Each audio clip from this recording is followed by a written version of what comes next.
Jananayagan எப்பதான்யா release பண்ணுவீங்க? எப்பதான்யா இந்த படத்துக்கு சென்சார் குடுப்பீங்க? அப்படின்ற மாரி இருக்கேன். அதாவது இன்னைக்கு காலையில 10:30 மணிக்கு ஜட்ஜ்மெண்ட் அப்படின்ற மாரி சொன்னாங்க. ஜட்ஜ்மெண்ட்டும் வந்துருச்சு. யுபிஏவ நீங்க சீக்கிரமா புரொவைட் பண்ணணும் அப்படின்னு சொல்லிட்டேன். ஆனா அதுக்கடுத்து ஃபார் த ஃபர்ஸ்ட் டைம், அதாவது இதுவரைக்கும் வரலாற்றில் இந்த மாரி நடந்ததே கிடையாது. ஒரு சென்சார் டீம் ஜட்ஜ் மேல கேஸ் போடுறது, படத்து மேல கேஸ் போடுறது இதுதான் தடவ நடந்துகிட்டு இருக்கு.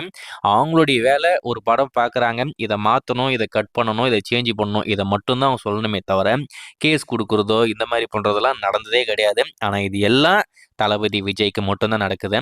அதுக்கடுத்து நம்போ ஜட்ஜ்மெண்ட் வந்ததுக்கப்புறம், இந்த சென்சார் டீம்லேருந்து அந்த ஜட்ஜ் மேலே கேஸ் போடுறாங்க. அப்ளை பண்றாங்க. அது வந்து இன்னைக்கு மதியானம் 12:15க்கு அப்படி நடக்கல அப்படின்னு சொன்னா மண்டே தான் அப்படின்ற மாரி சொல்லியிருந்தாங்க. அதுக்கடுத்து அந்த சீனியர் லாயர் 2 பேர் வந்துட்டாங்க. அவங்க வந்து என்ன சொன்னாங்கன்னா, "நீங்க பேப்பர் ரெடி பண்ணிட்டீங்கன்னா, 3:30 மணிக்கு நம்ம கேஸ ஸ்டார்ட் பண்ணிறலாம். விசாரணை ஸ்டார்ட் பண்ணலாம்." அப்படின்ற மாரி சொல்லியிருந்தாங்க. சரி 3:30 மணிக்கு ஸ்டார்ட் ஆயிடும்னு பார்த்தா, 3:30 மணிக்கும் ஸ்டார்ட் ஆகல. இன்னமும் தள்ளி போகுது. ஏன்னா, ஆல்ரெடி அங்க இன்னொரு கேஸ் நடந்துகிட்டு இருக்காமா. அதனுடைய விசாரணை இன்னும் முடியல அப்படின்னு சொல்றாங்க. சரி அது முடிஞ்சதுக்கப்புறம் நம்ம கேஸ் ஸ்டார்ட் ஆகும்னு பார்த்தா, 4:45க்கு கோர்ட்டே க்ளோஸ் பண்றாங்க. 4:45க்குள்ள நம்ம கேஸ் ஸ்டார்ட் ஆகல அப்படின்னு சொன்னா, நம்ம வழக்கு வந்து மண்டேக்கு தள்ளி வைக்கப்படும். மண்டேவும் கண்டிப்பா எதுவும் நடக்காது. அன்னைக்கும் விசாரிச்சுட்டு மறுபடியும் ஒரு டேட் கேட்பாங்க. அப்படி கேட்டாங்கன்னா 12ஆம் தேதியிலிருந்து 18ஆம் தேதி வரைக்கும் கோர்ட் லீவு. இதபடி பார்த்தாக்கா இந்த மாதம் ஜனநாயகன் வெளிவருவதே ஒரு மிகப்பெரிய டவுட்டா இருக்கு. ஸோ வெயிட் பண்ணி பார்ப்போம்.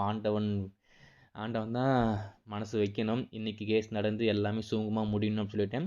எனக்கு தெரிஞ்சு இங்க மீண்டும் நமக்கு சாதகமா ஜட்ஜ்மெண்ட் வந்தாலும், இவங்க அதுக்கடுத்து டெல்லியில போய் மேல்முறையீடு பண்ணாலும் ஆச்சரியப்படுறதுக்கு இல்ல. சுப்ரீம் கோர்ட் வரைக்கும் போனாலும் ஆச்சரியப்படுறதுக்கு இல்ல. ஏன்னா 10:30 மணிக்கு ஜட்ஜ்மெண்ட் வருது. 11 மணிக்கு இவங்க அப்ளை பண்றாங்க.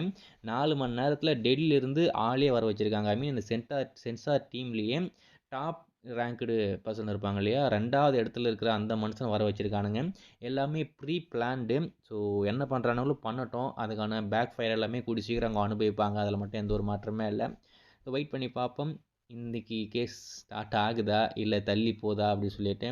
நீங்கள் இதை பற்றி என்ன நினைக்கிறீங்க அப்படின்றத மறக்காமல் கமலில் மென்ஷன் பண்ணுங்கள். என்னை பொறுத்த வரைக்கும் இது வந்து ரொம்பவே ஒரு மோசமான விஷயங்க. இது வந்து ஒரு தனிப்பட்ட மதியின் ஒரு தமிழ் சினிமாவும் மூத்த ஆக்டருடைய படத்துக்கு இந்த மாதிரிலாம் கேவலமான விஷயத்த பண்ணுறது ரொம்பவே எச்சத்தனமான வேலை தான் நான் சொல்லுவேன். அதில் மட்டும் எந்த ஒரு மாற்றமே இல்லை. வெயிட் பண்ணி பார்ப்போம். இது எங்கே தான் போய் முடியுது அப்படின்னு சொல்லிட்டு.